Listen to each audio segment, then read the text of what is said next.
Finally. We've been trying to start the show for 10 minutes. What is going on, LBHT crew? B, what is going on? Well, I'm not exactly sure because it looks like the comments aren't even coming up here. They're not coming up? No, we just got a sample comment there. Not cool. Okay, I see Matt D's here. Here we go. It says, hello, guys. What's going on, Matt? What's going on, Thanks man? for coming through. Appreciate you. I know there's other comments and I see it in the chat box on YouTube. Yeah. This program has really messed up today. So, really messed up. Not great. Hold on. Let me make sure I see there we Matt. go. It's starting to go now. It's populating. Okay. All right. Here we go. All right. Well, shout out to DDSQ. I see DDSQ in the chat. Our guy heading up on the road pod says, can't wait to hear how EDC cooking. How you doing?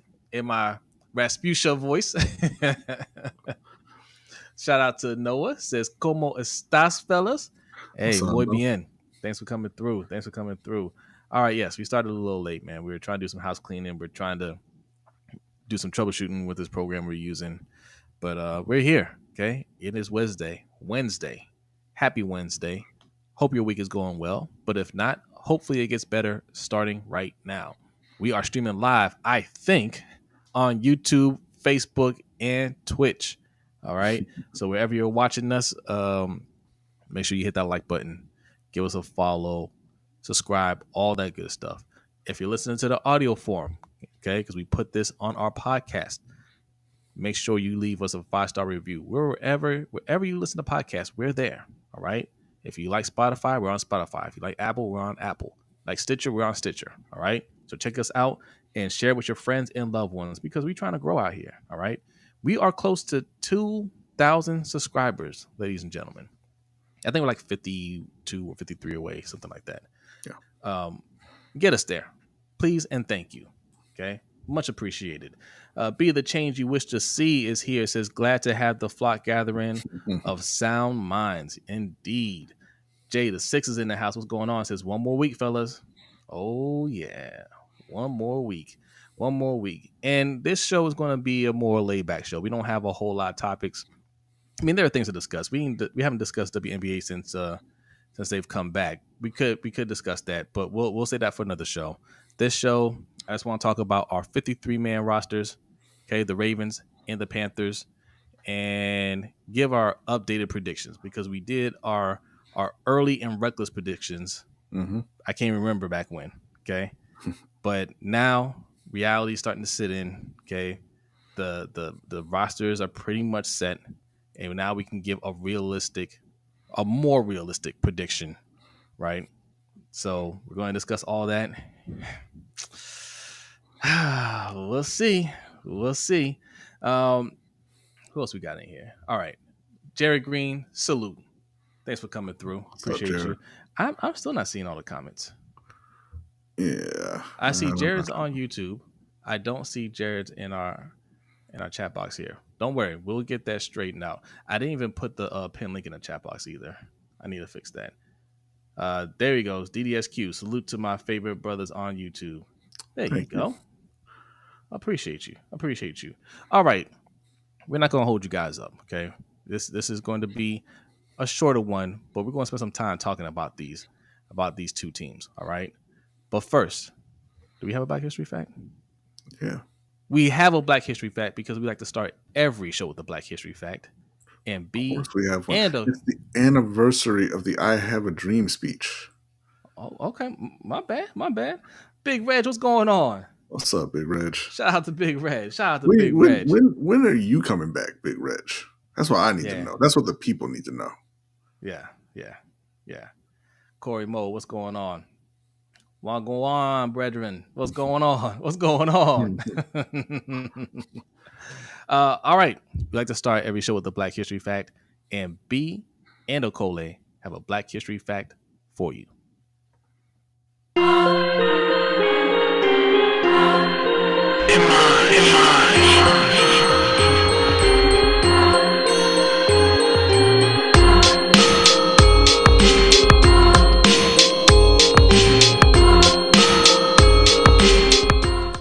welcome to this week's Black History Fact.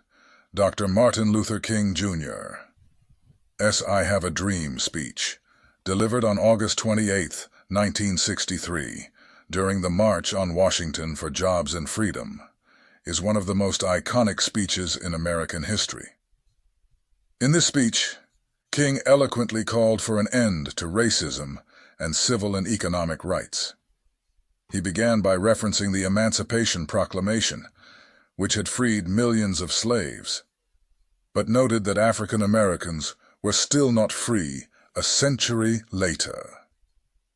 King used the metaphor of a bad check to describe how America had defaulted on its promise of equality to its black citizens.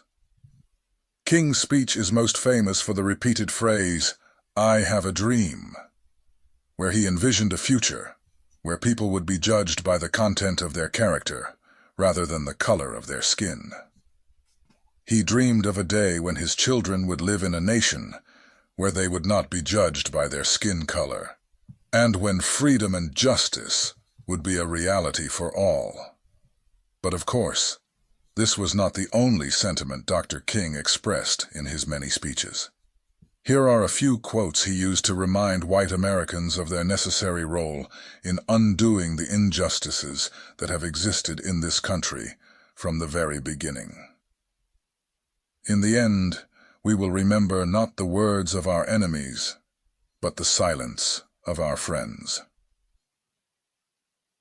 The ultimate tragedy is not the oppression and cruelty by the bad people, but the silence over that by the good people. There comes a time when silence is betrayal.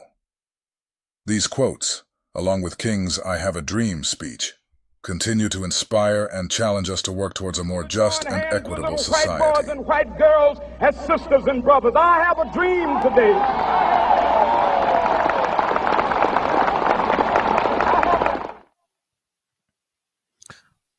Salute to Dr. Martin Luther King. Salute. And shout out to DDSQ. He said, B, technically it was the March for Jobs.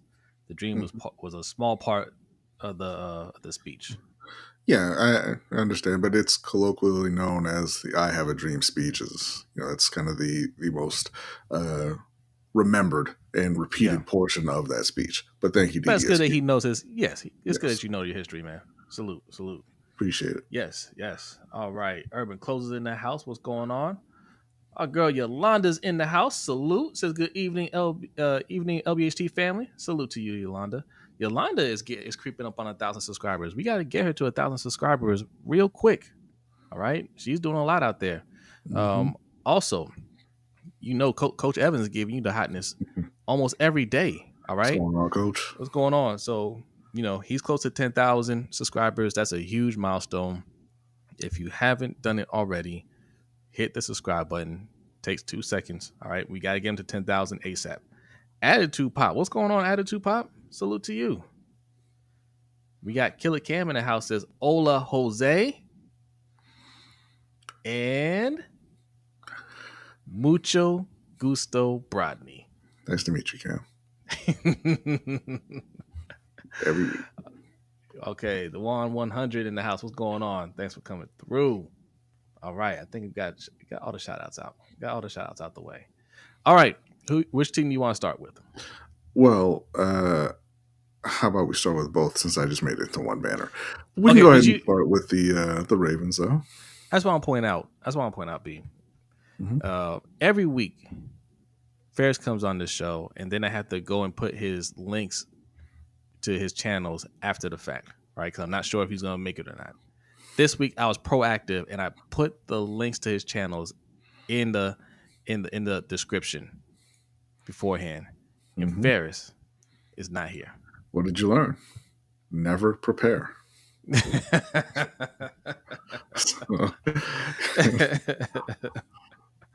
All right. Okay. So who do you want to start with? We can start with the Ravens. Okay. Yeah. All right. So we uploaded some visuals too. Okay.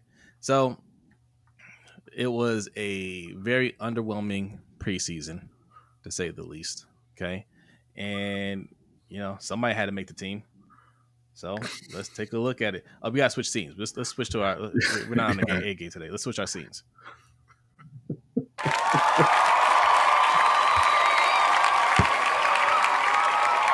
Hey man, look, somebody had to make it. Okay, so somebody had to make the team. All right. If you've been watching Coach Evans' channel, you've been watching the Ravens Roundup. Okay, you pretty much know how we feel about it. I didn't see too much great out of the preseason. I didn't have too many positives to take away from it.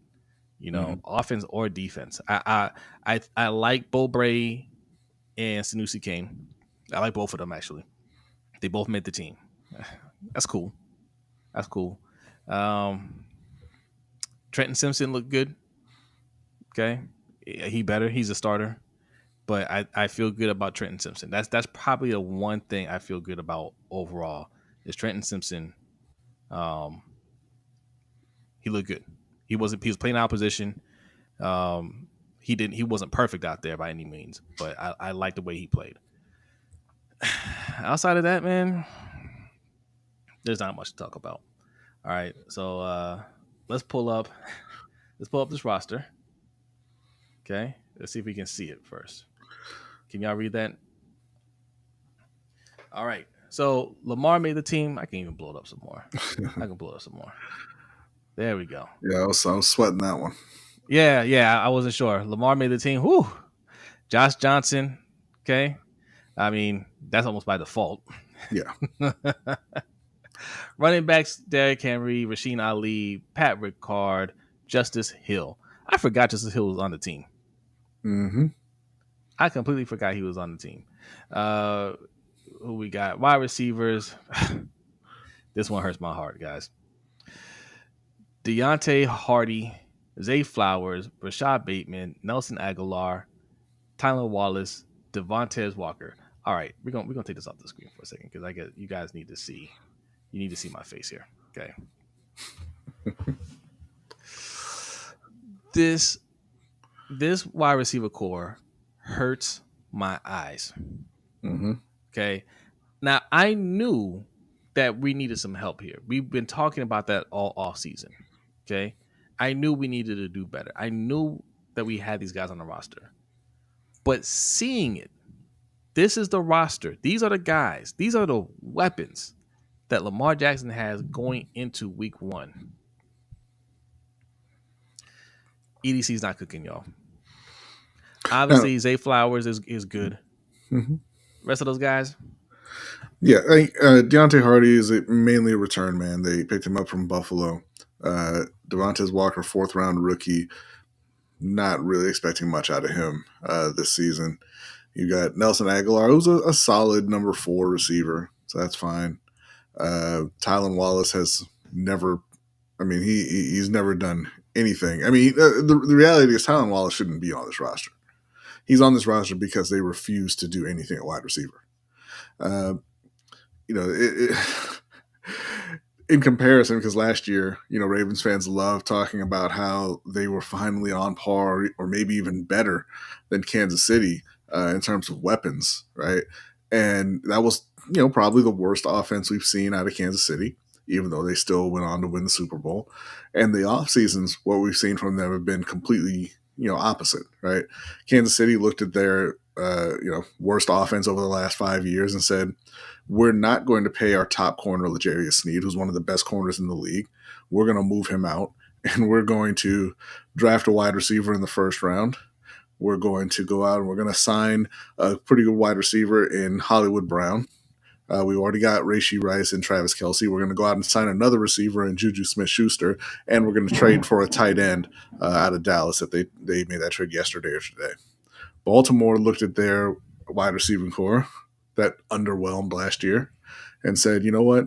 We're not bringing back Odell because he did not live up to that contract. He didn't.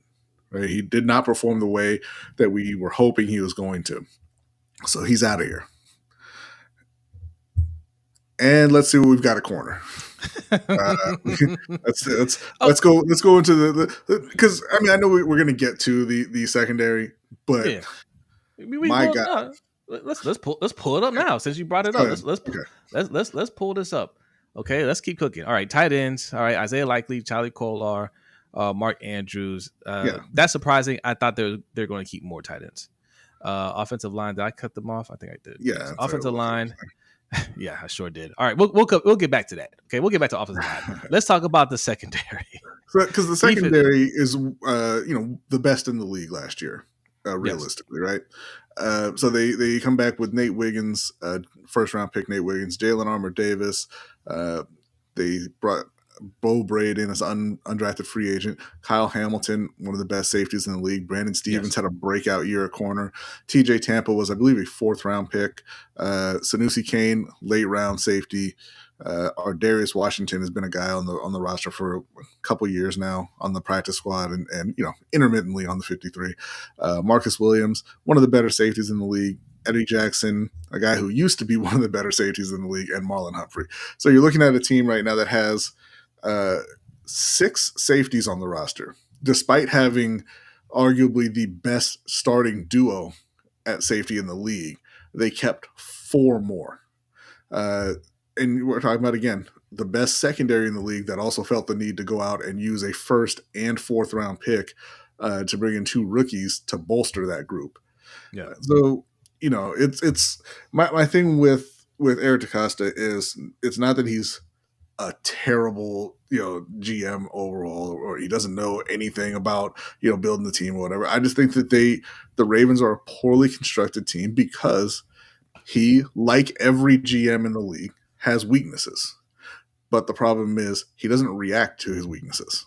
He doesn't. I don't know if he doesn't know them or if he knows them and just ignores them, because there's no way that you look at the secondary, which was the best in the league, and say that's where we need to put our focus. That's where we need a 1st round pick, a 4th round pick, a 7th round pick, and a free agent addition and an undrafted free agent to come in here and make this roster.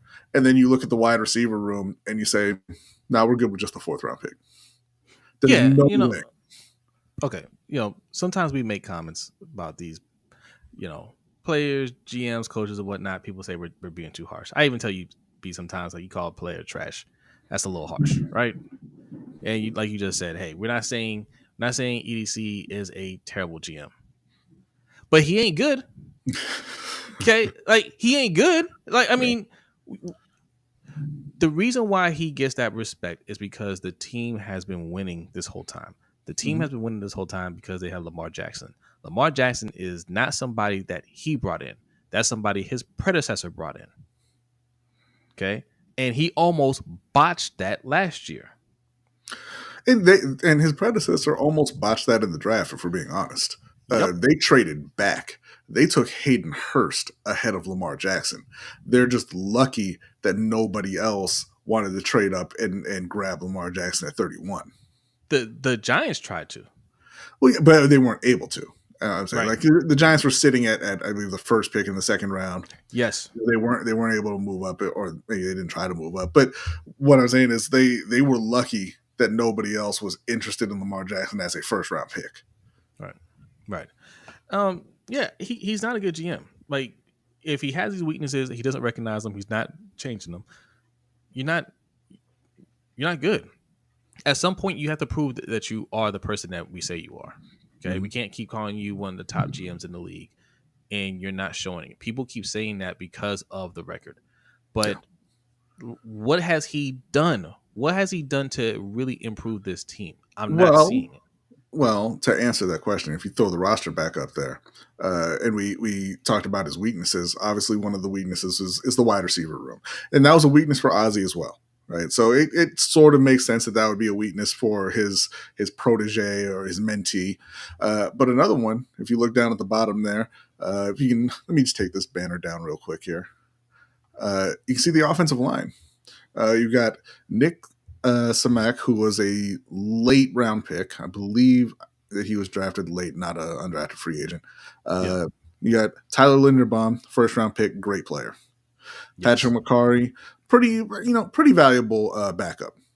Pretty valuable backup. He can play a lot of positions. He's not a starting quality alignment, but a good guy to have on the roster.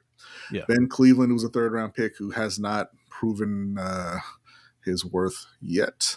Roger Rosengarten, obviously a rookie this year. Mala has been terrible so far, but he's still young.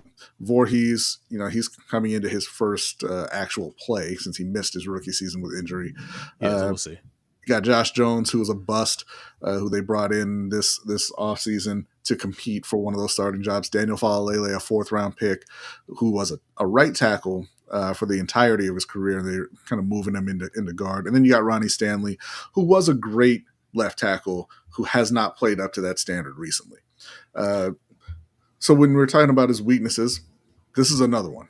Because when Eric DeCosta took over as GM for the Baltimore Ravens, they had one of the best lines in the league.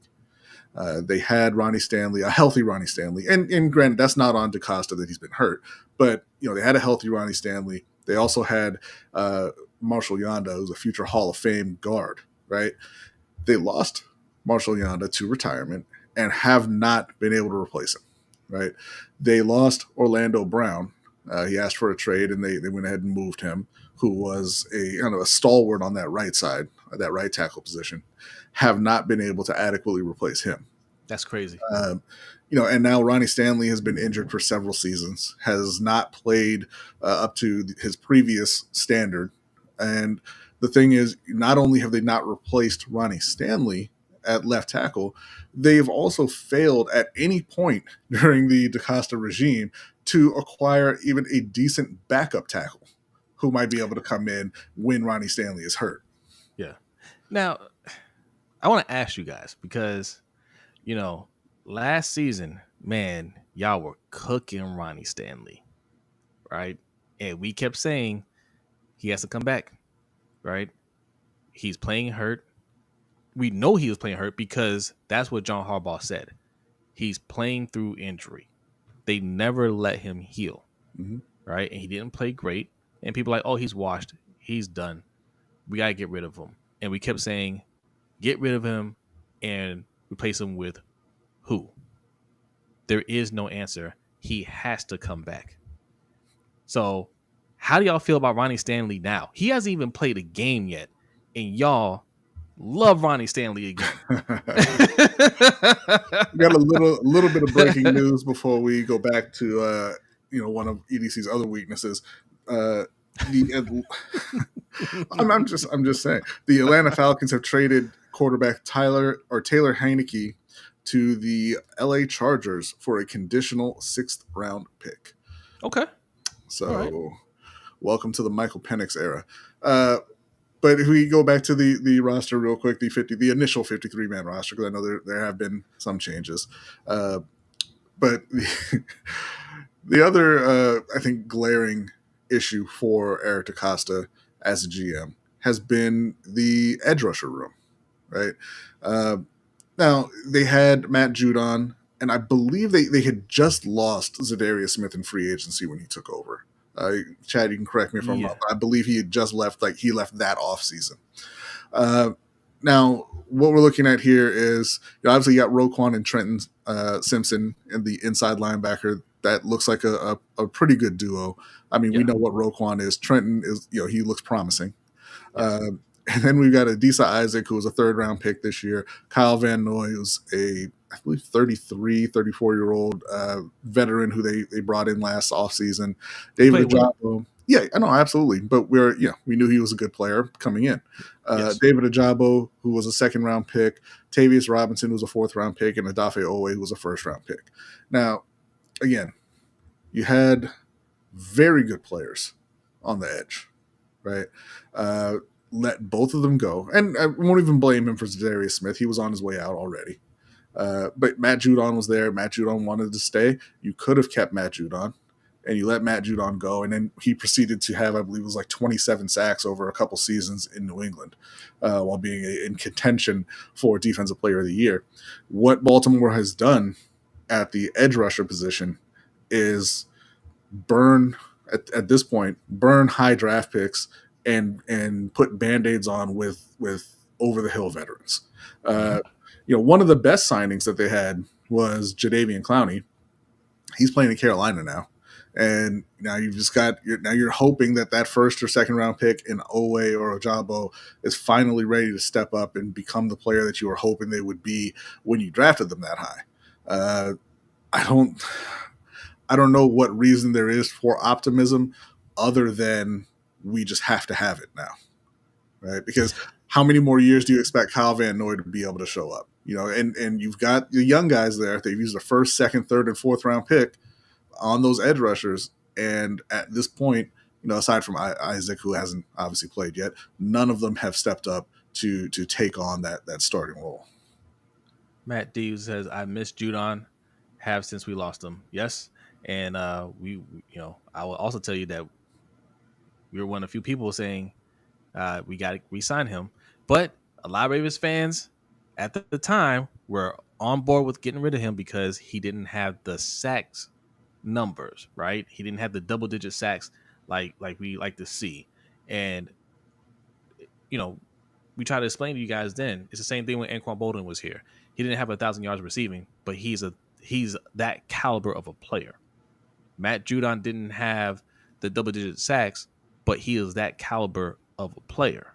Okay, so you just gotta watch them play sometimes. Depending, he wasn't going to get that number playing in Wink's defense where they're blitzing at all the time, right? As soon as he leaves, he's up there. One of the leading rushers in the league immediately. Okay, not shocking at all. And we haven't been able to replace him. We can go all the way back to CJ Mosley. We haven't replaced CJ Mosley. Well, we have now because we got Roquan. Yeah. Right. But we had to make a trade to give up a second round pick and pay $100 million to get him here. Okay. The first round pick that we got, Patrick Queen, everybody loved him last year, but he didn't replace CJ Mosley. No. These are all the things that you can attribute to EDC. This is why, people laugh when I get on him. Coach loves when I get on EDC. He thinks it's the funniest thing. I'm not being hard. We're not being negative. People, say all the time that we're negative. We're consistent. Yeah. Okay. We're consistent with our opinion. We don't flip flop. We don't change. So it sounds like we're being negative because the team hasn't changed anything. If he keeps making bad moves, we're not going to praise him. We're not going to sit here and sound like we're optimistic about those moves. We're optimistic about the team fairly because Lamar Jackson is there, and there are some good things about the team. But let's go back to this O-line. We don't know who's starting yet. Yeah. I read something from Jeff Drebick saying that they know they made a decision on their O-line, but they're not announcing it. Why? Because they haven't made a decision. Oh, I know who my starter is. Who? Not going to tell you. They don't know. So when we've been saying since last year that they need to invest in the O-line, this is what we're talking about. This is exactly what we're talking about. When the draft comes around and they draft Nate Wiggins and we're sitting there on Coach's channel saying we don't like the pick. This is what we're talking about. Right? When people were saying, hey, the lineman went off the board, the next lineman wasn't projected to go in the first round, it'd be a reach to get a lineman there, and we're saying pick him anyway. Or you should have traded up to get a lineman. This is why. Because you're waiting to see what's there later on, and you think Ozzy's in the building where we can get a third round lineman and he could be an all-pro. Ozzy's not in the building. EDC's in the building, and he can't do that. Yeah, and I've said this to you multiple times. Like, don't tell me that there was nobody worth taking at 30 as an O lineman, but you found a starter in the second round in Rosengarten. Right? Because it just goes back to their predisposition of taking defensive players. Every team says they draft best player available. No team really does that. It's always mixed with need. But the other thing is it's always mixed with your own bias, right?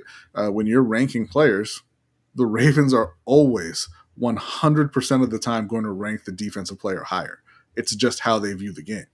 And unfortunately for the team, unfortunately for EDC, unfortunately for Ravens fans, defense is not going to win you a championship. You've seen that. They've had one of the best defenses in the league pretty consistently through Lamar's tenure. I mean, there was a year where they fell off, but they've been, top defense, one of the top defensive teams in the league pretty much every year, right? We talk about it all the time. The defense held Joe Burrow to 17 points. They held Pat Mahomes to 17 points. They held Josh Allen to 10 points. The Ravens didn't win any of those games, right? But here we are still saying, you know what? We need a corner in the first round. We need an edge in the third round. We need another corner in the fourth round. We need a safety, a sixth safety in the seventh round. Can we talk about that for a second? It's ridiculous. I want to bring this back up. I want to talk about this. I mean, we're going to read some comments in a minute because the chat is going off here. All right. All right.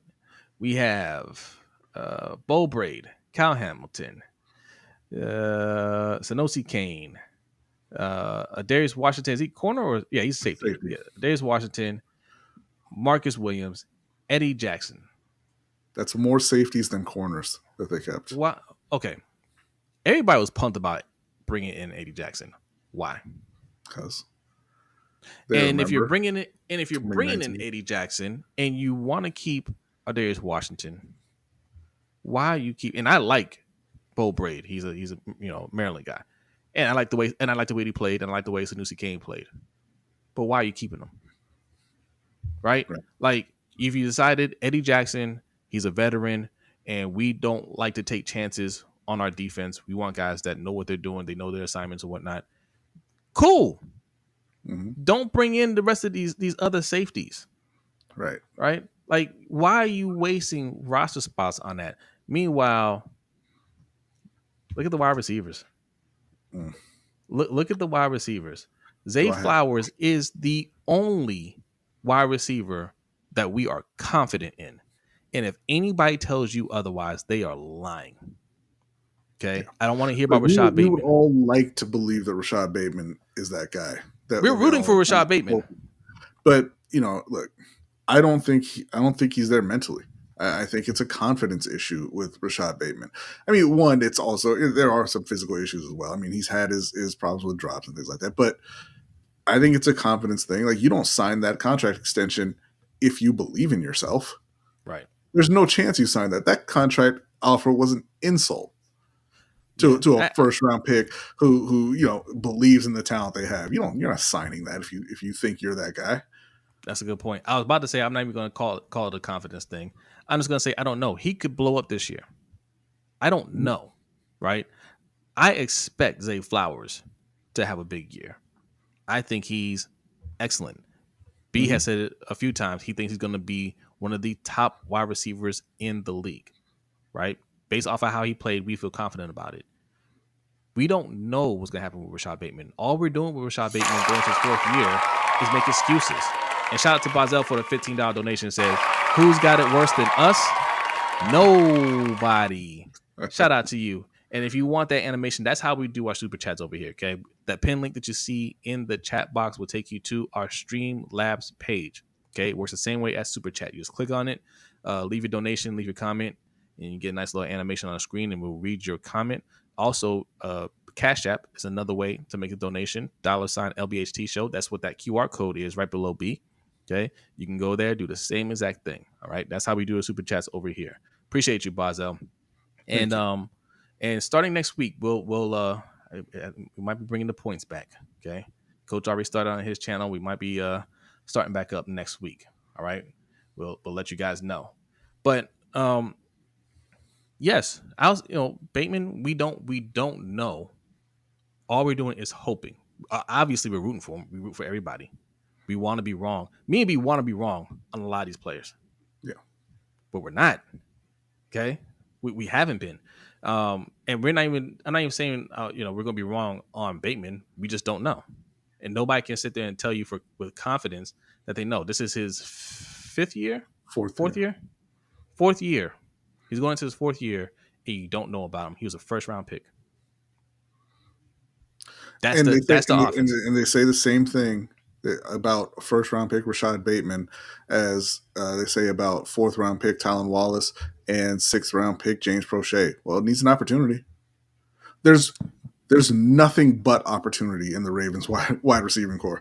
You know who didn't need opportunity was Zay Flowers. He came in his rookie season and showed that he was the number one receiver in Baltimore. Period. All right, let's read a couple of these comments here. Let's see. DeJuan says the trade to the Chiefs still pisses me off. We helped them fix their O-line. Yeah, and we got Owe. Yep. Okay.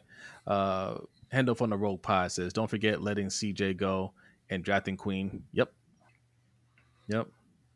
What else we got here? But they love Owe. Yeah. And I expect Owe to have a bigger season. This is going to be his best season, I think. You know, so the thing with Owe was he was a raw player, right? He needed more reps. He needed more experience. The athleticism is off the charts, and he has good hustle. I like the way he plays. He just needed more experience. I think this year he's gonna really put it together. But that's not what you draft in the first round, right? Like, we're trying to win a Super Bowl now, and we're trying to get guys to start who need to develop. That's what's going on with this O-line. We don't even know who the starting lineup is. That's how bad they look. Mm-hmm. There's a combination of three of those players, right, that were playing in the preseason that have to start. Did you feel good about how they played in the preseason? I didn't. Right? But three of those guys are going to play. They sure are. That's EDC. So is EDC cooking? Is EDC one of the best GMs in the league? And we don't know who our starting O-line is.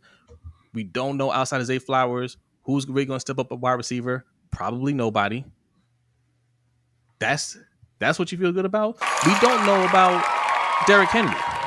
Shout out to Bazel for the $7.50. Says they got Bateman to sign that Scottie Pippen deal.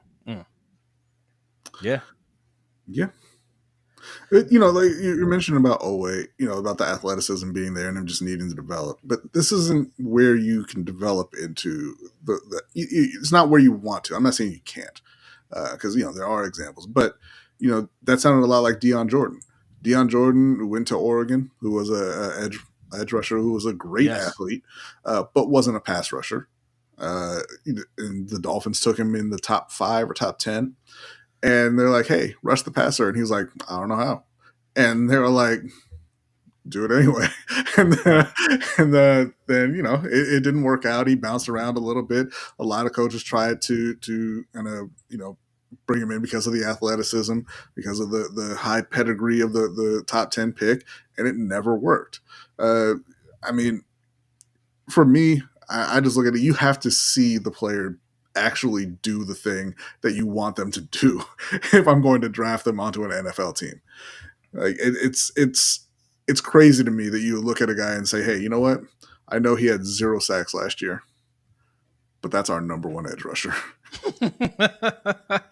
I know he had 0 sacks playing across from one of the best edge rushers on the planet in Micah Parsons, but that's our guy. That's him right there. That's him. All right. That, I mean, and we knew that when we drafted him that he needed to develop. And it's like, you wasted your pick. That was the year when we brought in Villanueva, right?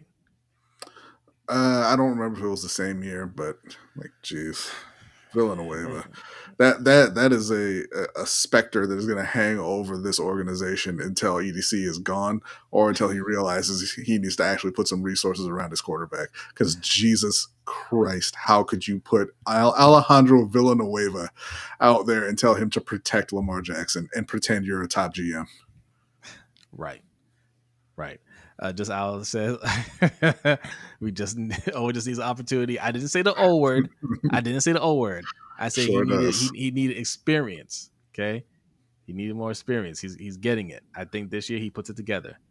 Okay, he's had the opportunity, and I think it'll pay off. Killer says, I was saying they hated Judith, but they love Owe. Judon. Oh, mm-hmm. They hated Judon, but they love Owe. Mm-hmm. Oh yeah. You know, me and B don't forget. Okay, we listen to some of these spaces sometimes. We don't chime in a lot. We just listen. We listen to some of these other, channels and whatnot. We hear what you guys say out there. And I remember after the second game when we played the Chiefs, I want to say we beat the Chiefs. We came back and beat them, and Oweh had that strip sack. There were people out there saying that Oweh was already better than Matt Judon. Yep. Judon went on that year to be like second in the league in sacks, by the way. Right. Yeah. And Ravens fans were like, "Oh, can we trade for Judon this offseason?" I'll give you this though. The Ravens don't really like to spend money. Even on defense, they don't like spending money. They'll do it on defense, but they don't like to. And EDC's picks are going to be real cheap. They're going to be real cheap to keep in town. What's up, Dre? Hey, what's going on, Dre? Salute. We didn't mention the interior defensive line, which I think is a place where EDC has done a good job. They are keeping obviously Justin Madubuike, who had that monster year last year. Michael Pierce, who came back in free agency a year or two ago. Broderick Washington, I liked the extension at the time they gave it to him, but Broderick Washington might have fooled him on that one. He appears to have stopped playing football. Travis Jones, who a lot of people think is ready for a breakout season. Brent Urban, I don't know how old he is. I don't know what position he plays. I don't know what he has on the coaching staff or the GM, but like that dude will never leave. Yes, but he makes quality plays out there. My camera cut out for a second. I'm not sure what happened. Everything's going haywire today. But he makes plays. Now, Broderick Washington, I don't crush him for that move because, like you said, B, he was playing well enough to get the extension. He was the easier one to get. Madubuike was holding out, rightfully so.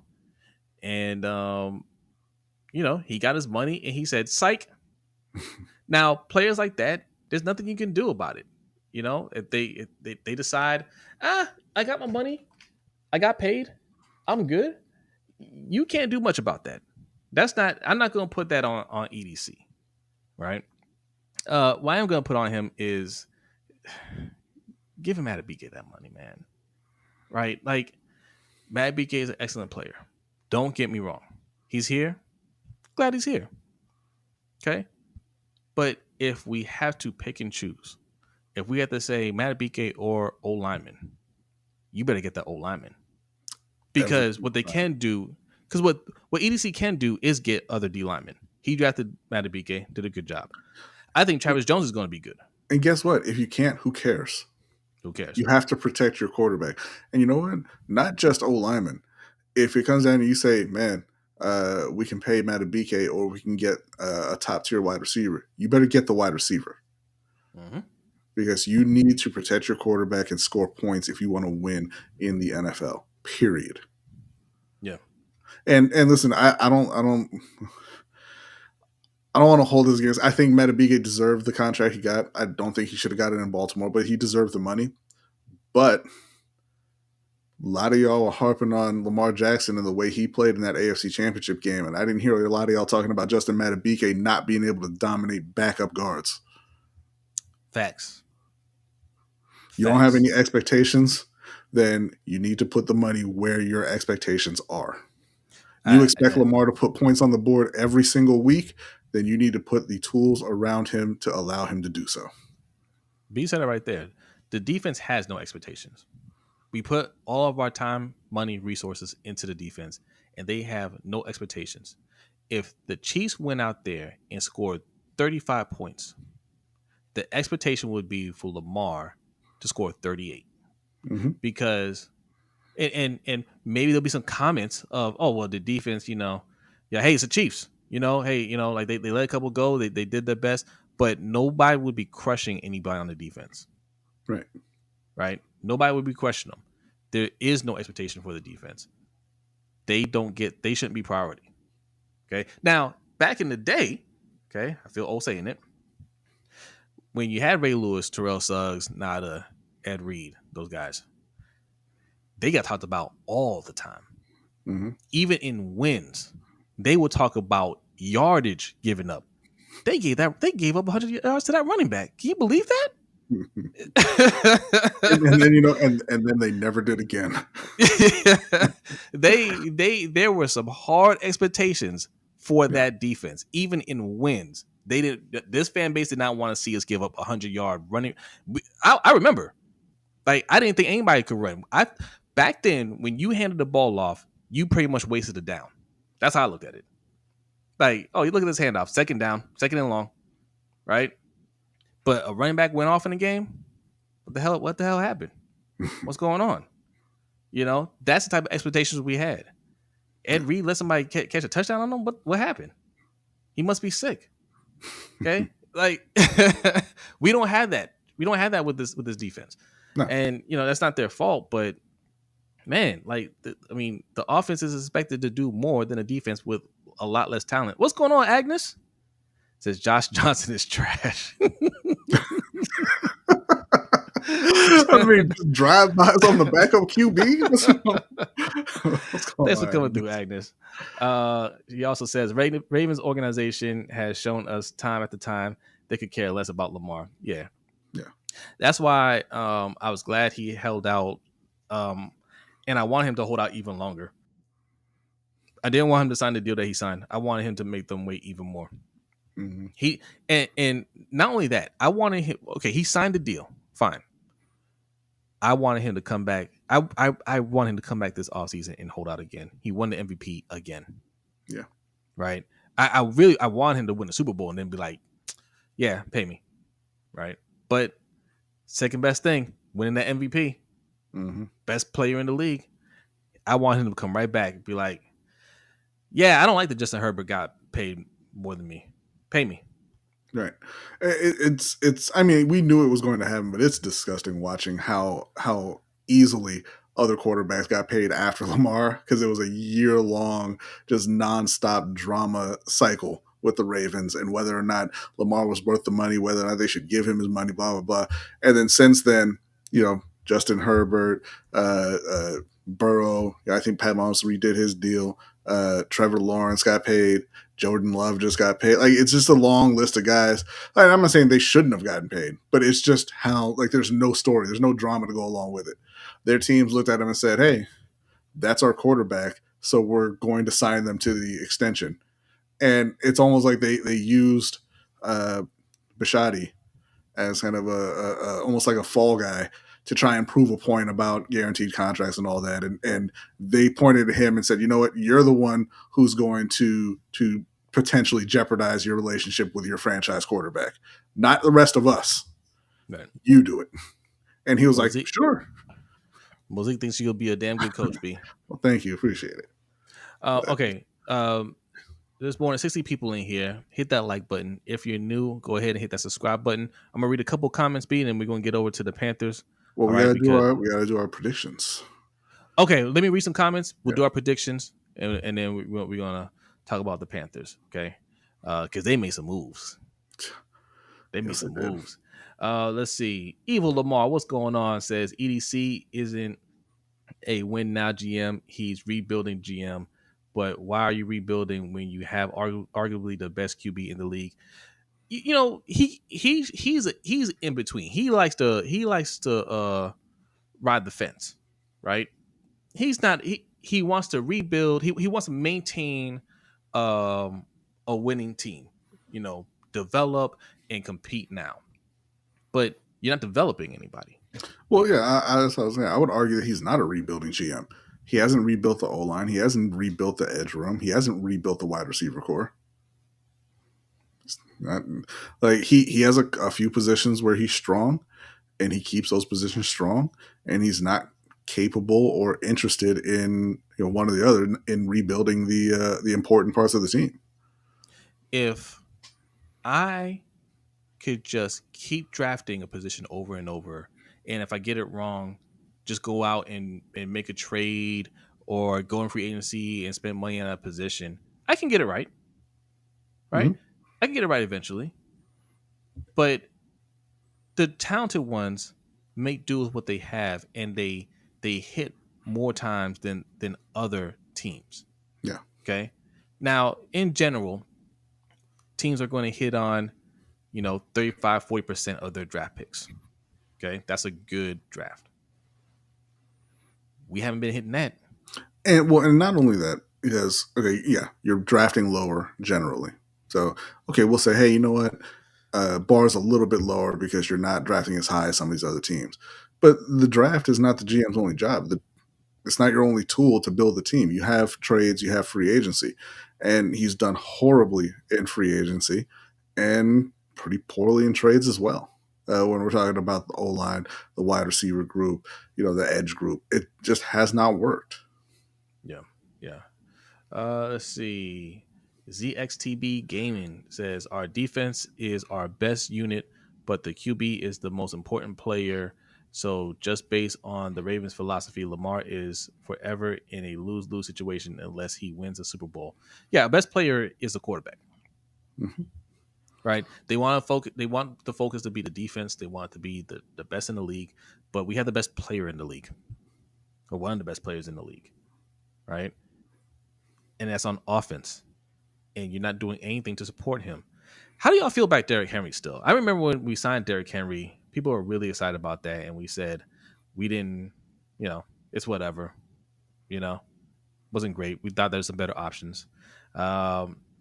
Some people had some strong opinions about our take on that. I mean, he hasn't played yet, but I'm curious. Like, are we still pumped about that? I mean, is that the X factor for the offense?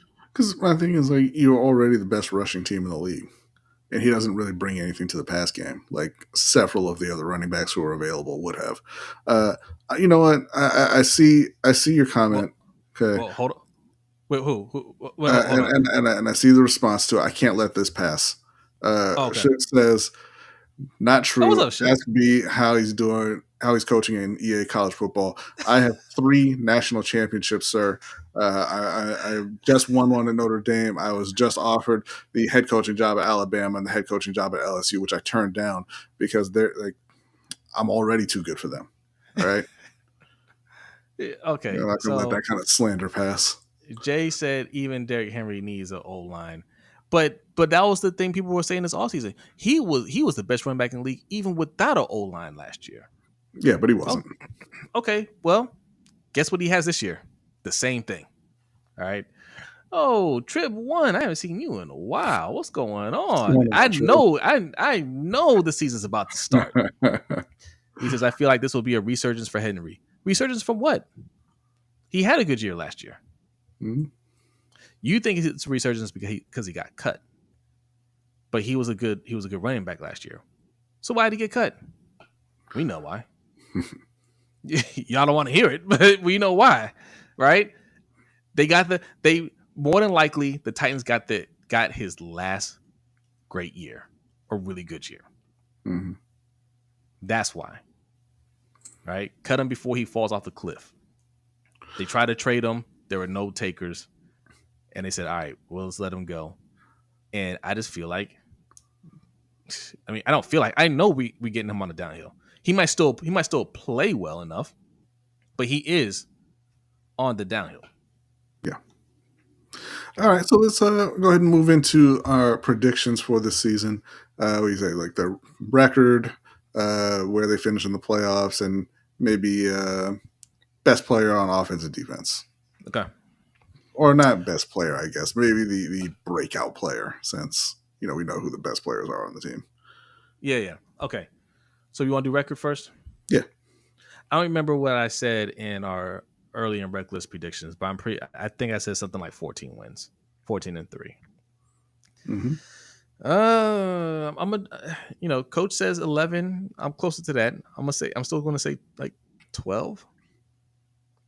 I'm going to say 12. You know why? Because as bad as I feel about what they're doing on the offense, people are like, well, how do you expect them to win that many games? That's exactly what he did in 2019, his MVP season. Right? Yeah. Like he ain't had no weapons. That's what great players do. We talk about Cam, 2015 season. He had nothing going on over there.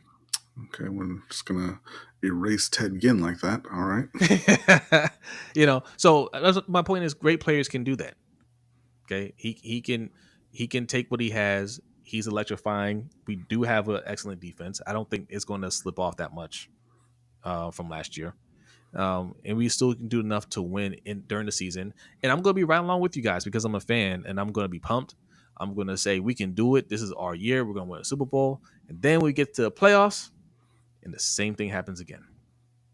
We get exposed. All right. Well, in our early and reckless predictions, I said that they were going to win 10 games. I said they were going to go 10-7. They weren't going to win the division, and they would be in danger of missing the playoffs. I am sticking with the 10 games. I think what's changed is my opinion of the rest of the division a little bit. I'm just like I can't take Joe Burrow seriously. I know that he's a talented dude. I know that, and I know Jamar Chase is great and T. Higgins is great, but I can't take him seriously. Time out, B. Yes. I know the season's about to start. I know for a fact the season's about to start. Look who's here. What's up, Keelan? Keelan is back. What? Yo, Phantom Cyborg is here. Oh, okay. All right. I see what's going on. Yeah, you guys. Yeah, you remember we're here. You remember. You got the notification.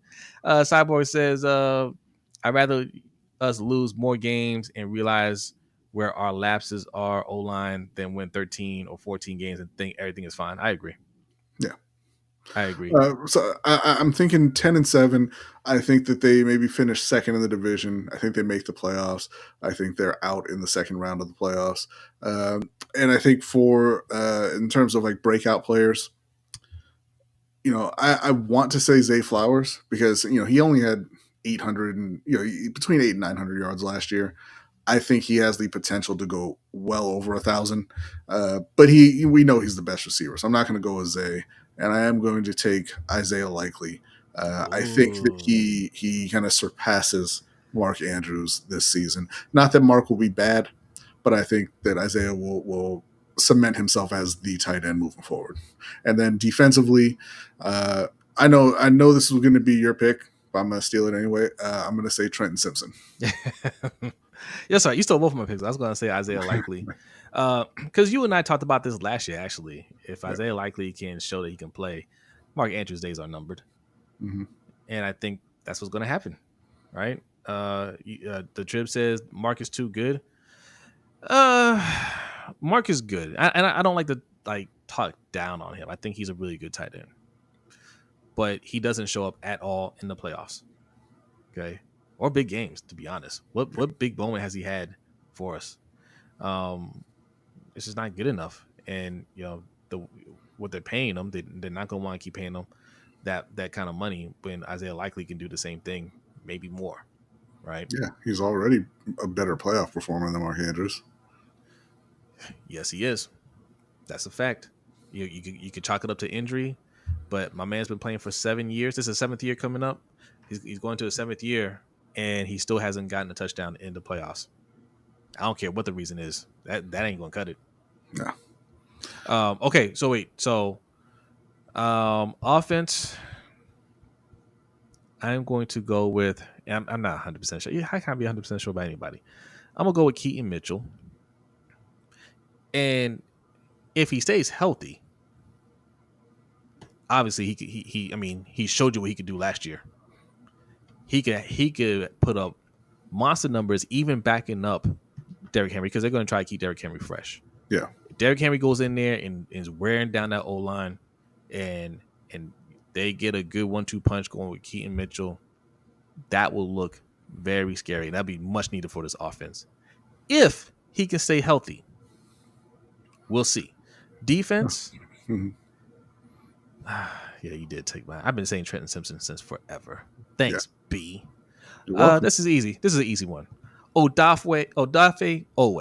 Okay, Odafe Owe is going to have a breakout season. He's going to get 10+ sacks. Mark it down. Wow. Mark it down. All right, OTR Mike. Attitude Pop says, y'all got to stop. When Lamar is starting and healthy, he always finished the season with 11 or better wins. All he does is win. Stop. Why are you saying y'all? I didn't say 10. Is all he does stay healthy at a 2-pop? Or have there been several seasons where that's not the case? Thank you. I didn't say 10. I said 12. Don't say y'all.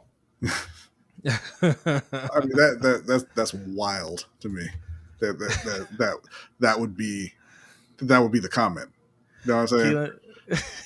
Keelan said, did y'all see Lamar's comments on that Ravens podcast today? Basically said he's tired of having to do everything and cover up everything on offense. How he has rebuilt the Eagles twice since they won. I don't even want to talk about the Eagles. Shout out to my friend Shang, man, at work. He's an Eagles fan. They already have AJ Brown. They just re-signed what's his name? Smith. The wide receiver. Smith, yeah. Devontae Smith. And then they traded for Jahan Johnson. Mm-hmm. Or Dotson, not Johnson. Jahan Dotson. Dotson. What you need Dotson for? What you need Dotson for? Because they can have him. Because they can get him. And listen, I just, again, I want to point out how ridiculous. Like, the Ravens real life won 8 and 10 games in back-to-back years. And you're going to tell me don't say they could win 10 games. Anyway, whatever. All right. And of course, Lamar is tired of doing anything himself. He was tired last year. Why do you think he didn't run as much? Yeah. Right? Like, he's saying, like, yeah, he put on too much weight and he didn't feel comfortable and all that stuff. He could have done more running. But why? Why? If I'm Lamar, why do I have to be the leading rusher every year when we're supposed to be a run-heavy team, but I have to lead the team in rushing? Why do I have to run? Drafted why can't you in the second round who never led the team in rushing? Yeah, no, he is absolutely right. I hope he does the same. I hope he does more of what he did last year. Y'all hated that he did it in the playoffs, because when you're in the playoffs, you got to do whatever it takes to win. Yeah, I agree. When the team is doing what they need to do, right? But we get here and you can't call a handoff for me, right? Why do you expect me to take off and get that first down, right? We handed the ball off to Gus Edwards. He breaks for a big run, and then we don't call another play for him. But I'm not doing everything I'm supposed to be doing. Nah, man. I'm trying to preserve myself out here. You know, that takes a lot out of you. You know, that takes a lot to have to be accurate with your passes, to run around the field, catch the ball. He had a catch. That takes a lot. And call plays. He can absolutely pick and choose when he wants to run. Okay. Yeah. The coaching staff has to do better. The GM has to do better. Get some guys around him that can make plays so it doesn't have to be on his shoulders. He's absolutely right. Anybody know the podcast Lamar said that on? I don't know. Keelan, if you know, can you put that in the chat? I'm not sure. All right. It's time to move on to the reason everyone is here. The Carolina Panthers. Hey, hit that like button, y'all. Hit that like button. And anybody here that hasn't subscribed, hit the subscribe button. Okay. We have goals here. 2,000 subscribers. And then once we get 2,000, we need 3,000 like ASAP. Okay. So get the word out. Let's go. Panthers. All right. Because I don't care if you like the show or not. If you're in here, you need to subscribe. Yeah, because if you hate on us, right, you want those notifications for when we go live so you can continue to hate. All right. There you go. And there's a lot of people that say they don't like this show, but they're here every week. Thank you. Trib going the other direction, trying to get blocked. Talking about the Panthers going 3-14 if they're lucky. No, Trib. Wait, Trib. One, you're a Panthers fan, aren't you? I thought I saw you on Rashad and Dave's channel. I think Trib One is a Panthers fan. I could be wrong. I apologize if you're not. Ravens. Okay, sorry, Trib. Sorry. You don't have to apologize for trying to give them a bit of class. All right, let's go ahead and let's put up these roster graphics here. We can talk. Okay. I know Ravens fans are going to know. Maybe I'm going to say over under 10 of these players on this Panthers roster, and I'm going to say most of the Ravens fans are going under. Definitely under. All right, quarterbacks. You know what? We could play a game. Quarterbacks. Who's the quarter? Okay, we all know the quarterback for the Panthers. We'll give you that one. That's Bryce Young. He's in the thumbnail. Okay, so that's your quarterback team right there. Okay, that's your quarterback room. Bryce Young, and Andy Dalton. Andy Dalton's looking real good to us. We would love to have Andy Dalton as a backup. Andy Dalton's a solid backup, man. Yeah, I'd take that over Josh Johnson. So already they could have gotten a picture of him smiling. They really could have. He looked so sad. Yeah, his serious look is the most unserious look ever. All right, so those are your quarterbacks. Next up, B, we got O-line. Okay. Look, there's the big guy right there. That's who I thought we should. That's Damian Lewis, right? That's Robert Hunt. So we got Ike Ekwonu, who they drafted a couple years ago in the top 10 as the left tackle, who's coming off I'm just going to call it a rough season and keep it moving. We got Damian Lewis, who they just signed in free agency. Austin Corbett, who's coming back off of a couple of knee injuries. Robert Hunt, who they also signed in free agency this year. Taylor Moton, who's been manning the right tackle spot for years for Carolina, has been pretty solid, pretty rock solid for him. Brady Christensen, I want to point this out because when Brady Christensen was drafted in the 3rd round a couple years ago, I was told that they found their left tackle. And I said, that's right. I said they should have taken Rashawn Slater in the 1st round instead of JC Horn. And then I was told that they got Slater in the 3rd round. And Brady Christensen is going to be backing up on what was one of the worst O-lines in the league last year. But that's neither here nor there. Love Brady. Hope he has a great season. Chandler Zavala, who they drafted in the 6th round last year, who played with Ekwonu at NC State. Mr. Zero is not what we're going to be calling him. Jose's referring to a game where Chandler Zavala got a 0 grade from PFF, which I did not know was possible. But my man is out here just breaking down barriers every chance he gets. Andrew Ray, I don't even need to mention Andrew Raymer, Cade Mays. They both got cut already. Yash Nijman is a tackle, a swing tackle from Green Bay, who's going to be providing some depth for Carolina. That was a pretty solid signing in free agency as well. All right, I'm joking. Don't call him Mr. Zero. That's messy. He hurt his neck last year. I'm joking about this, but overall, the O-line right now is looking better than the Ravens O-line. Yeah. Today, right? Damian Lewis, Robert Hunt, those are 2 guys I thought we should have been going after for our O-line so we can show up the interior O-line, right? But we did none of that. So here we are. Okay. We didn't. All right. Because there's a lot of Ravens fans in here. Panthers fans, get in here so we can discuss. Ravens fans, because B doesn't think you guys know 10 players on here. And also, you guys don't like to use Google here, okay? Facts. Even when we challenge you guys. But the next group we're going to talk about is the tight ends.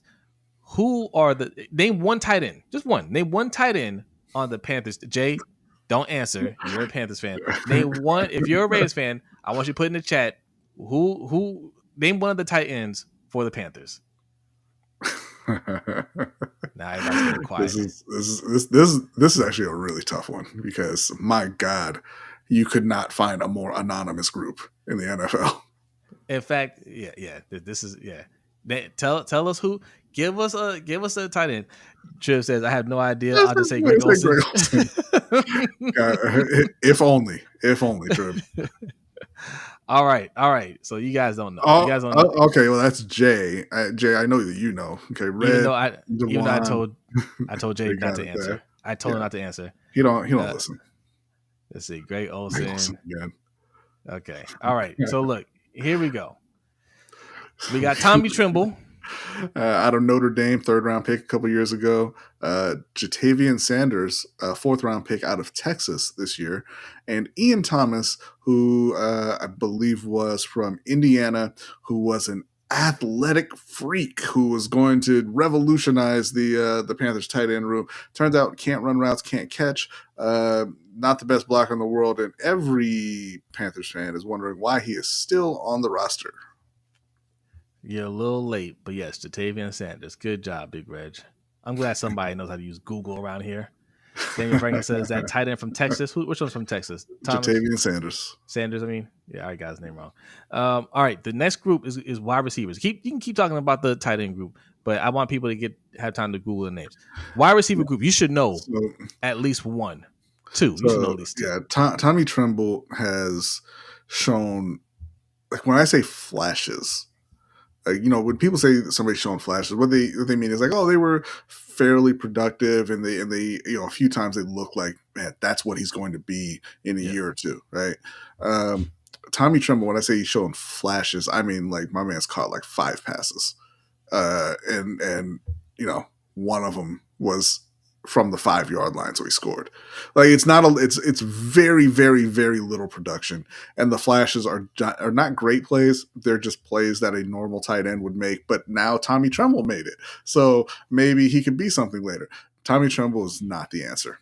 Jatavian, I feel like tight end. There are a lot of tight ends available that you guys could have picked up. Yeah, like when they signed Hayden Hurst. And I told y'all, I told every Ravens fan because they all told me, "Oh, that was last year. I'm talking about this year. Solid signing.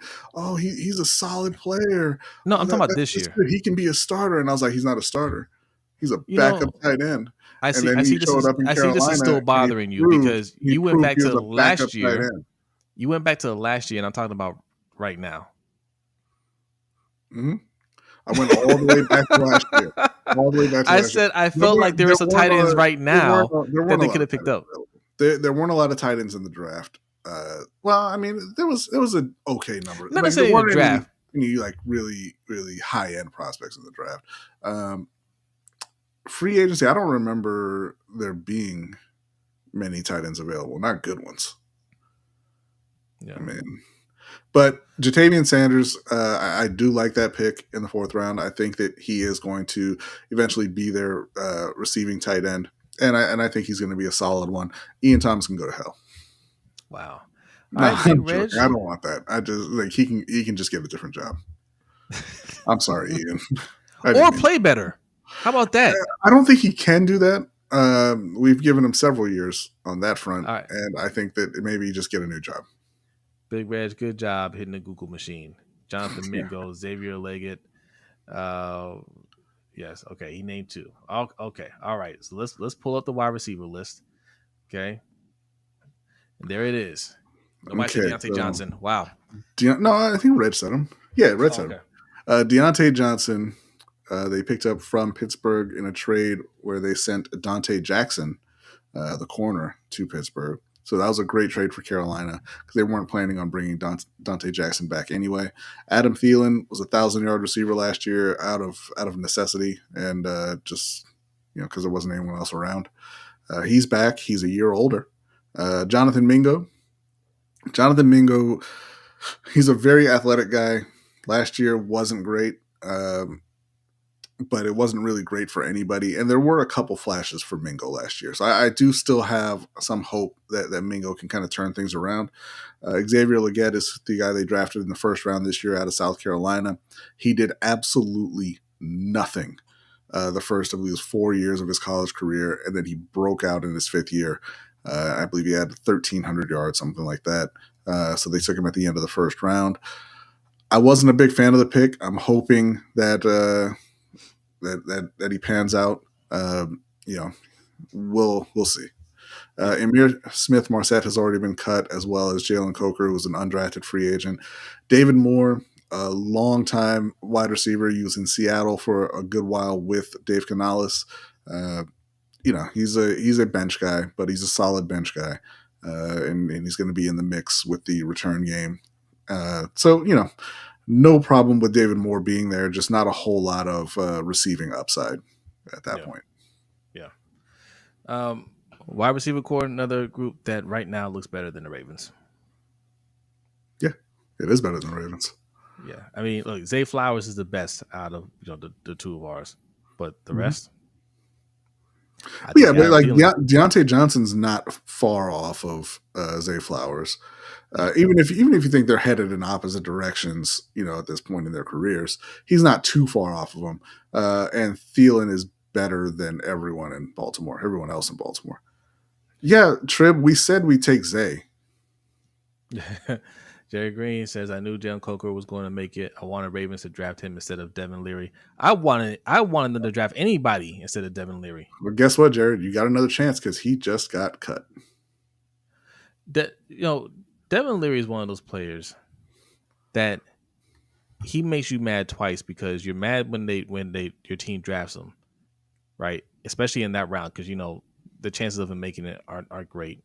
And despite what everybody's saying about him and being talked up, he's not gonna make it. And then he goes out there and plays the way he played, and then gets cut. And it's like we just threw away a pick. Mm-hmm. You knew he had no shot. Good. Okay. All right. Let's go to the next group. The next group is outside linebackers. Anybody know some outside linebackers in Carolina? Yo, hold on. The Trib is talking about he doesn't want Adam Thielen because he's old. Look, go do me a favor, Trib. Do me a favor. Go to Pro Football Reference, right?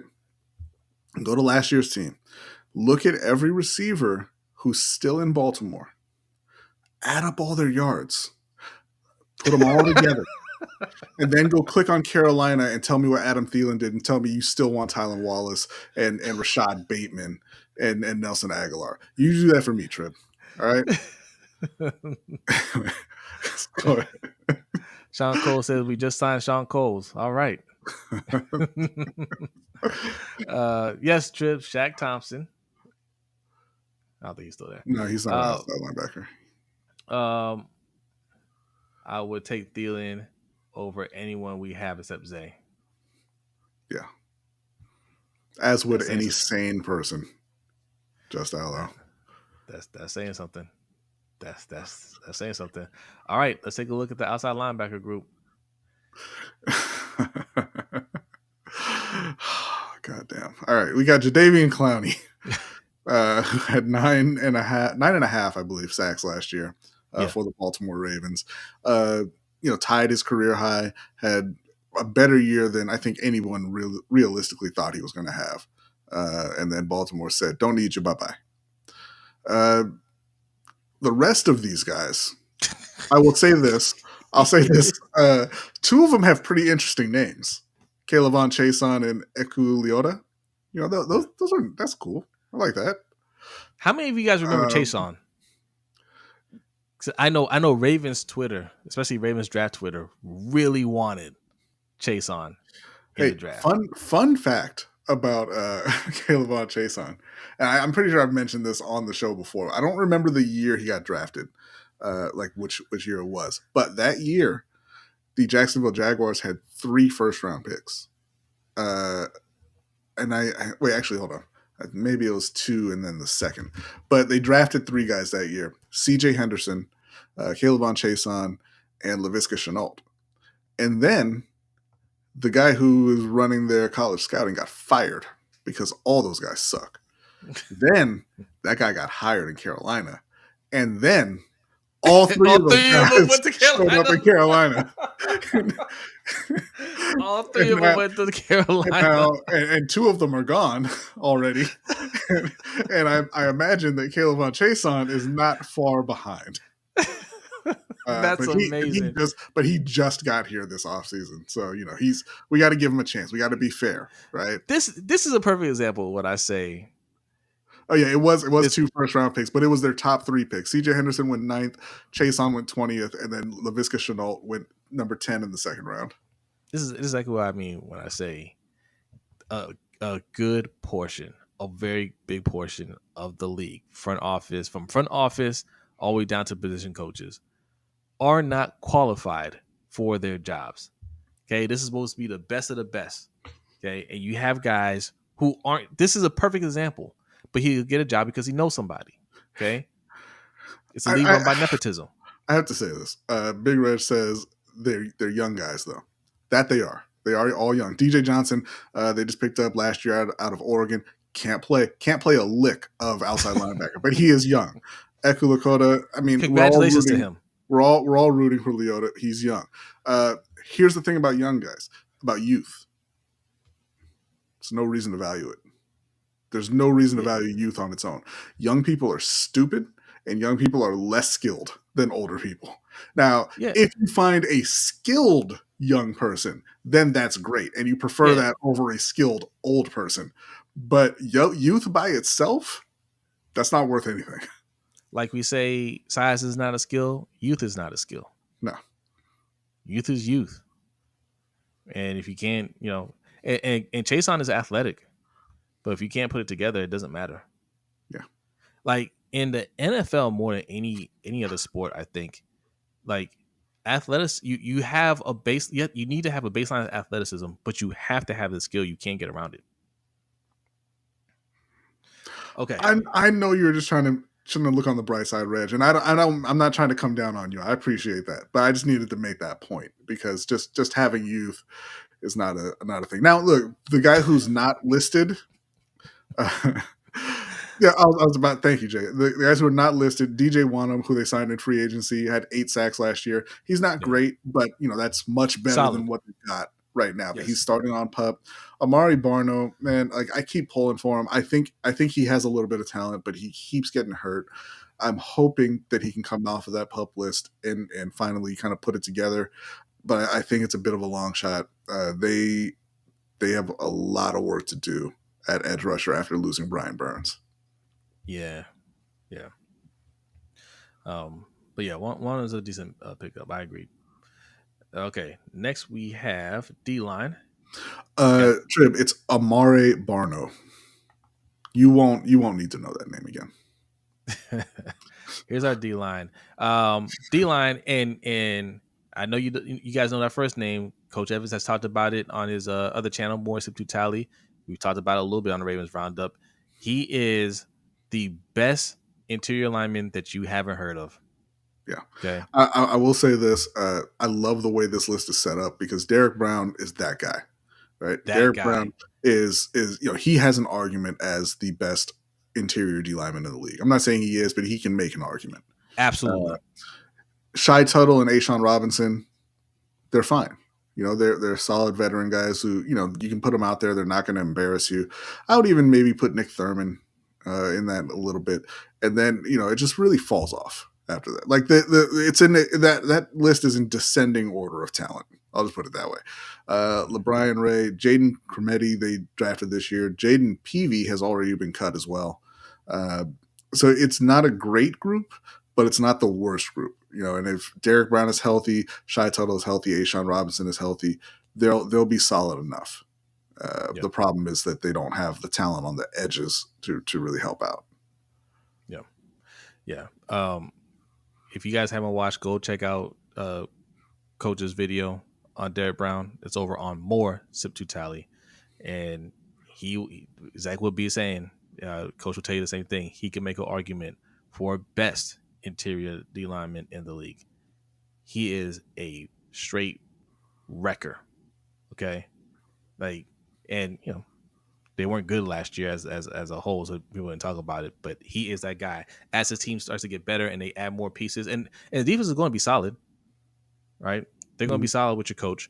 They'll add more pieces. You'll start to hear his name a lot more.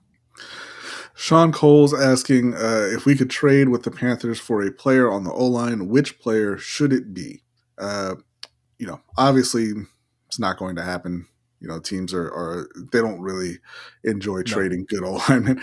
But if you could get a trade done with Carolina, I think for Baltimore it would have to be Taylor Moton, who's the starting right tackle, has been for a number of years, a rock solid offensive lineman. He's only got, I think this is the last year on his deal, so he wouldn't even really cost that much, coming back in the trade, and they could extend him and all that. The other guys, Robert Hunt just signed that $100 million deal. Damian Lewis just signed. I forget how big but it was a big deal as well.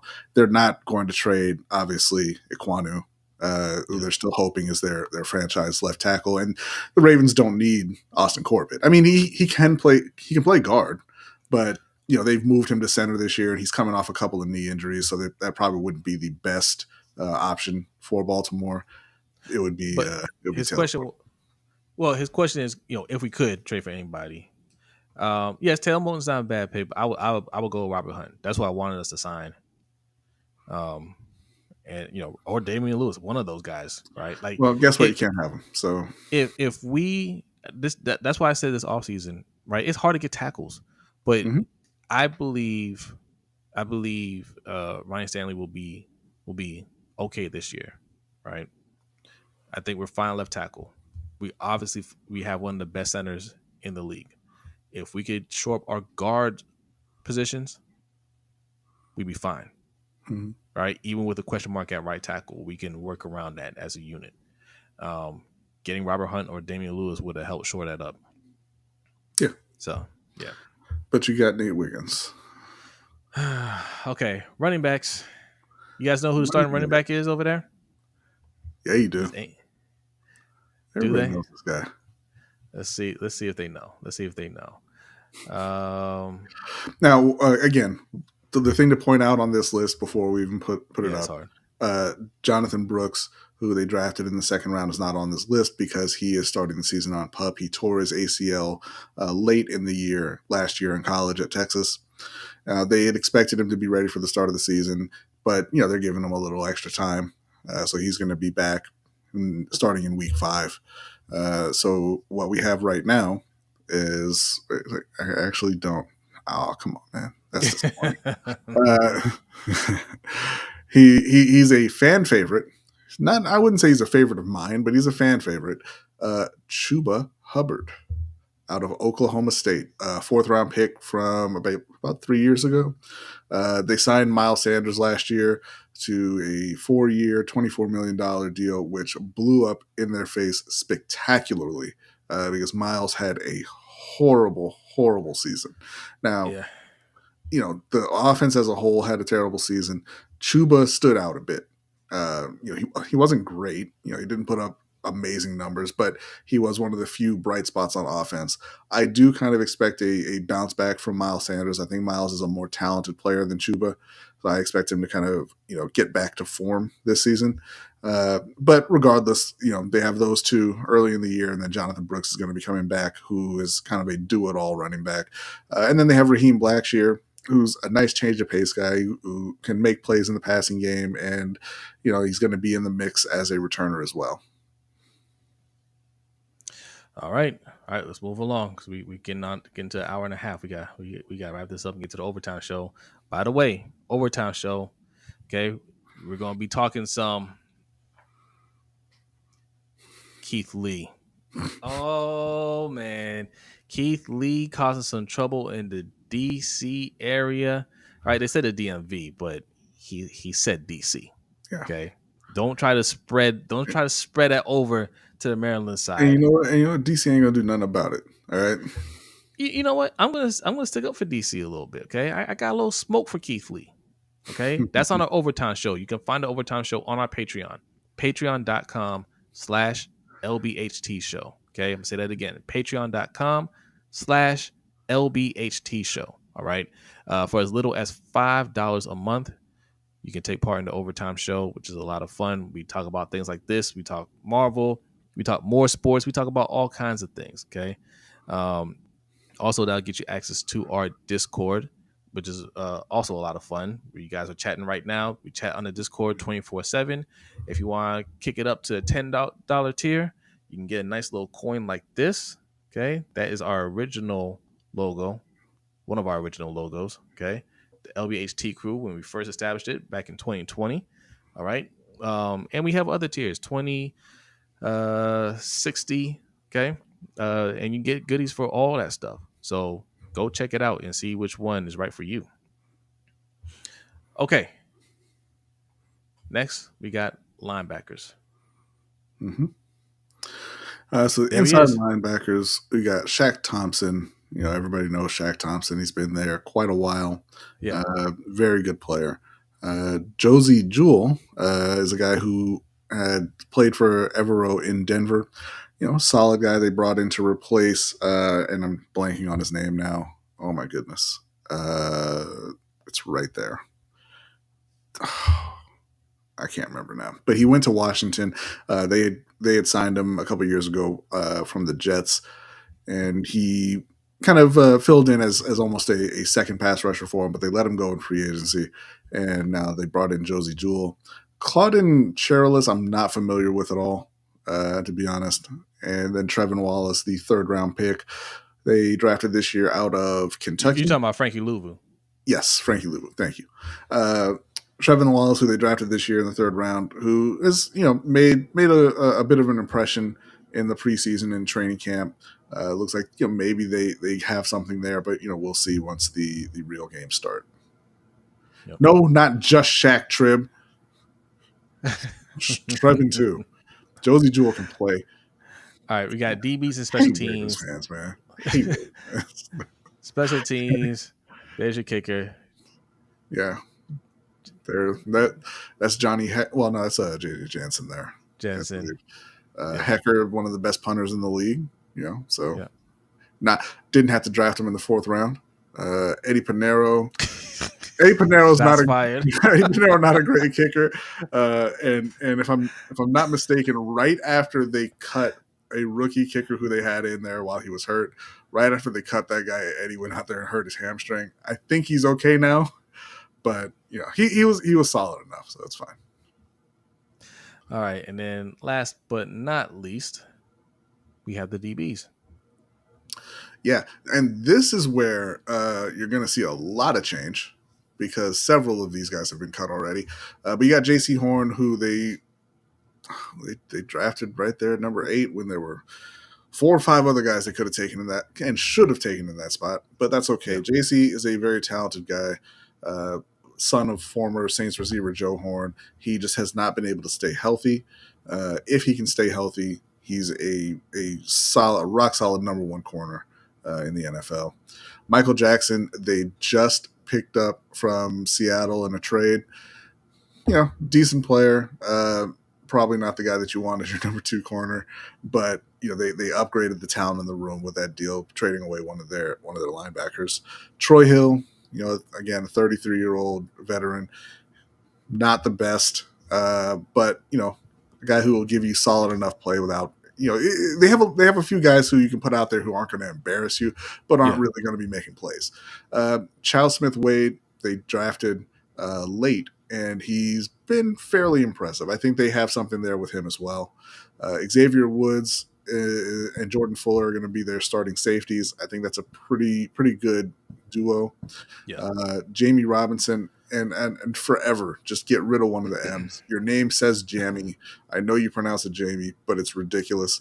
I'll say Jamie. Yeah, that's because that's how it's spelled. A guy out of Florida State who they picked up late in the draft. He's not really come into his own yet, but he was a really tough, hard-nosed player at Florida State, made a lot of plays for him. I think that if they keep him around, he's going to develop into maybe not a spectacular player, but at least a solid starting option. Damani Richardson has been cut. Deshaun Jameson has been cut. I believe Nick Scott has been cut as well. So we can go ahead and move on from this list. All right, that's the list right there. All right, and let's get to the big thing. Okay, let's get to predictions. Well, hold on. I do want to mention because I mentioned several guys got cut. They put in a lot of waiver claims. They were number 1 on the waiver wire.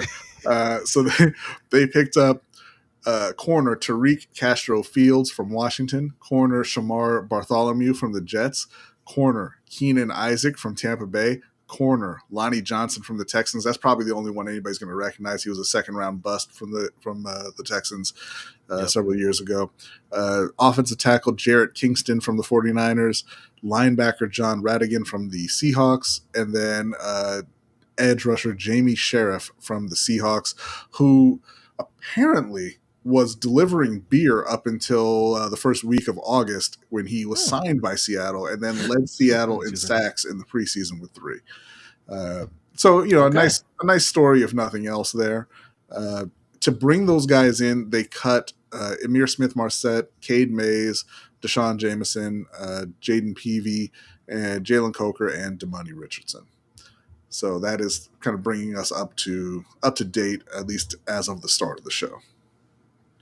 All right, let's do predictions, and then I'll give the Ravens practice squad list. I just see Jess Rabick tweeted about that earlier. But okay, Panthers. This it was all bad last year. Okay, it went really bad. Nobody. I don't think they need to be a playoff team to have success this year. Right. They just need to make a step in the right direction show some improvement. Bryce Young has to show that he can be the quarterback for this team. Really, that's the main thing. Bryce Young has to show that he can be that guy. Okay, and then the rest of it is just seeing who's going to fit with this team, who needs to move on, and you can build off of that. So, in order to accomplish that, I think 6 or 7 wins is necessary, and I think they're going to get 8 wins. Okay. 8 and 9, and push for a playoff spot because, it's the NFC South. That might get you the title. Disrespectful. I'm going to say in our video that we did several months ago, I predicted 10 wins for Carolina and the division championship. I'm going to back off of that a little bit, and I'm going to say 9 wins, and they still win the division championship because it is the NFC South. Derek Carr is going to hand the reins to Spencer Rattler, and then that's over. Atlanta is going to start Kirk Cousins for as long as he holds up, and then that's over. And then Tampa Bay paid Baker Mayfield, so I don't have to worry about them. Plus, we took their offensive coordinator. But yeah, I think that Bryce is going to be fine. I think that they're going to protect him this year. He doesn't have the strongest arm, obviously, but he knows. He's a very intelligent quarterback. He makes good decisions. He's very accurate with the ball. He does throw with anticipation. He has enough athleticism to get away from pressure. I mean, he's not Lamar Jackson out there, but he can move around. And I think that the job they did rebuilding the O-line is going to prove to be very, very solid. I think that once Jonathan Brooks comes back, he's going to take over as the lead back over several weeks, and at that point, it's going to be a very good running back room with Jonathan Brooks, Chuba Hubbard, Miles Sanders, and even Raheem Blackshear mixing in. Who's your standout for offense? Well, I'm getting there. Okay. Deontay Johnson, one of the better route runners in the league. Adam Thielen, I think, will. You're going to notice even more of a fall off. But I mean, he's been a great route runner his whole career. Those guys, they age gracefully. Right. So I think he'll still be okay, but he's not going to be their number 1 receiver. He's not going to be their number 2 receiver because we're going to get an offensive breakout from Jonathan Mingo in year 2. You're not going to believe this, B. I was going to say Jonathan Mingo. You're not going to believe, all of our picks have been the same. Yeah. But all right, just to switch it up, I'm going to say Jonathan Brooks. Okay. Yeah, I think once he gets back and he's healthy, he's going to be a difference maker for them on offense. Yeah. Defensively,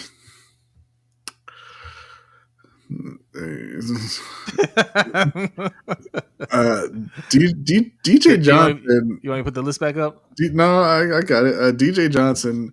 I'm still scratching my head over that pick. I still don't know where that came from, why he's a Carolina Panther, why he was drafted where he was, why he was drafted to do what he was drafted to do. So that's not going to be the breakout. I think that Jadeveon Clowney is going to fall off a bit from what he was last season. I think that Derek Brown is going to keep up a stellar level of play, but he's not going to hit the highs that he did last year when he broke the record for tackles from an interior lineman. I think that if we see a breakout, it's going to be one of 2 guys. It's going to be Chow Smith-Wade or it's going to be Trevin Wallace. And I'm going to go with Chow. I think he's going to emerge as their other starting corner. I think it's one answer, and it has to be this person, J.C. Horn. J.C. Horn, he's in that Rashad Bateman slot, right? Like this is hey. JC can play, all right. But he hasn't been playing. I know, but he can play. Like even when Rashad's healthy, we don't know if he can play. Rashad has had his moments now. Like it hasn't been all bad. Like Rashad has shown some games where he could play. Yeah. JC Horn is in that Rashad Bateman space. It's different. It's different. All right. JC has proven to be a much better player than what Rashad Bateman has shown.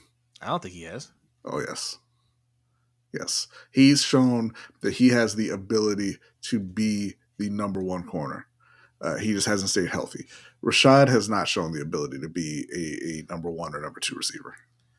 He got to show that he can be healthy too, man. Like this, J.C. Horn has to have to justify because they haven't. I mean, it's going to be hard to ever justify not going either Justin Fields. I know Justin Fields. People are kind of down on him right now, but you need a quarterback.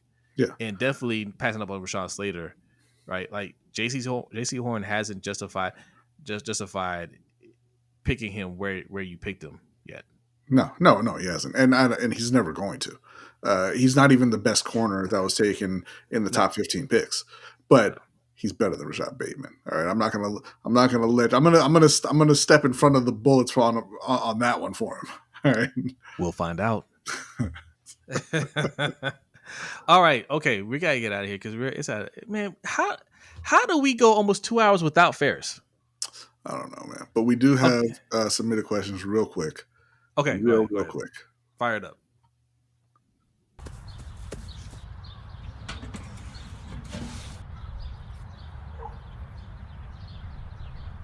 Jay found us. Hold on. Just Alan said, I think Jay-Z is better than Bateman at football also. He said, oh, y'all said JC. My bad.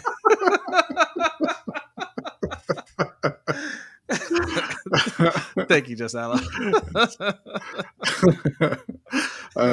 We got 2 questions from Jay. He found us on Twitter and he submitted them both in the same tweet. So I told him I'd make you answer the one he sent to you. Okay. For me, he says, can Evero, the Panthers defensive coordinator, convert at least one of their DB waiver pickups into a decent starter? Probably not. But luckily for Carolina, Chow was not a waiver pickup. And I do think he's going to develop him into a decent starter. I just don't have any I don't have real high hopes for the guys they picked up. I will say this, they're all tall. That's really all I got for you on that. They're all over 6 feet tall. One of them ran a 4.38 40. Shout out to Edgar Salmingo on Twitter for putting together little profiles on these guys. I don't have anything else for you on those guys. Tall and fast. I'm going with Chow. The second question is directed at you. And what Jay asked is, considering the starting O-line, in what week do you think Lamar is going on IR? What? I think you need to pump the brakes, sir. Lamar is not going to go on IR. All right.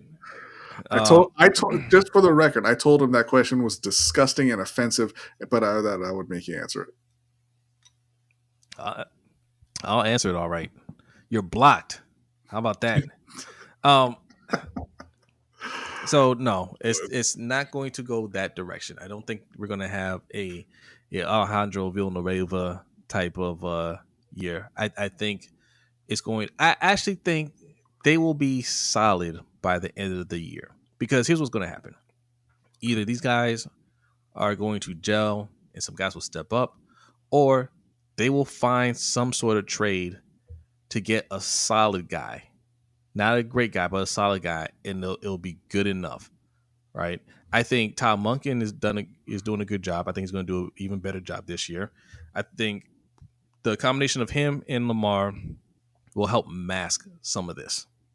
Okay, they will do a good job masking it. What are you laughing at? He said, "Well, at least somebody attached to the Ravens can block."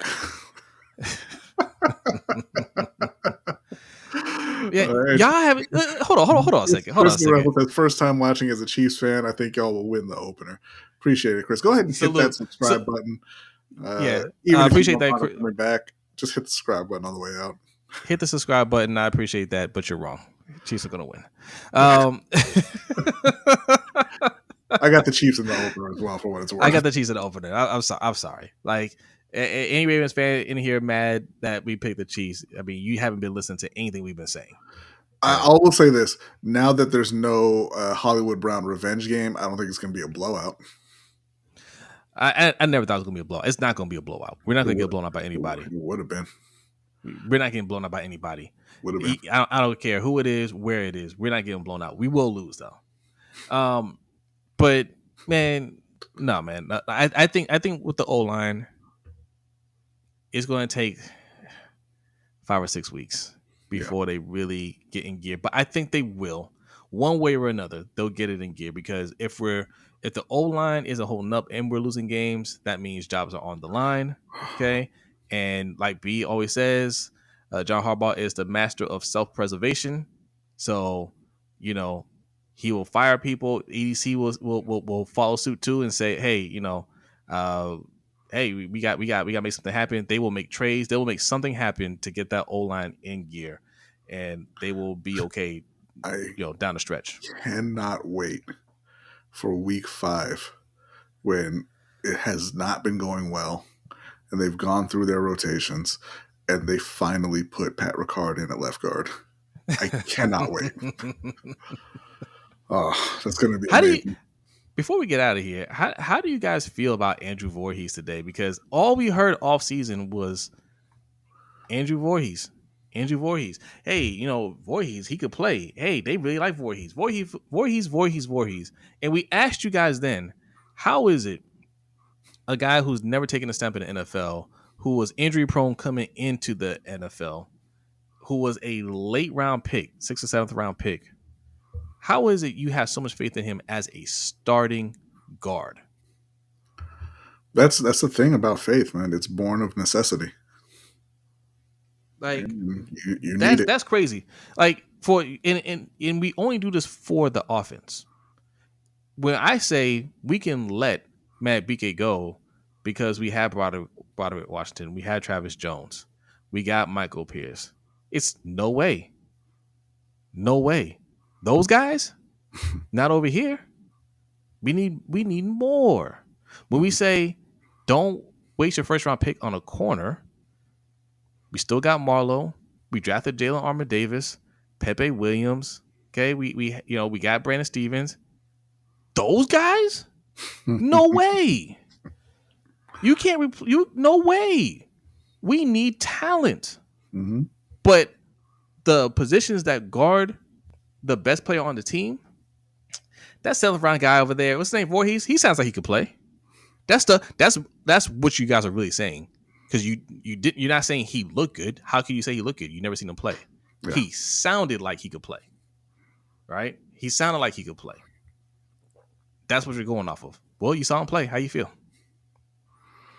Not great. All right. So we're going to wrap this up. All right. Patreon.com/LBHT Show is where you can find us. The Overtime Show is starting in a few minutes. B is getting ready. Are you ready, B? I am ready. He is ready. Guys, next week, football will be back. This will pretty much be the pregame to the Ravens and Chiefs. And I hope we're both wrong on our predictions. Okay? Right now we got the Huh? I don't know that. Well, that's because you're a hater. I hope I'm wrong. Okay. Daniel Franklin said his brother Jason was unstoppable. Talking about Andrew Voorhees. That's true. All right, we're getting out of here. Patreon members, get ready. The Overtime Show is starting now. Everybody else, have a great night. We will see you next week. Peace.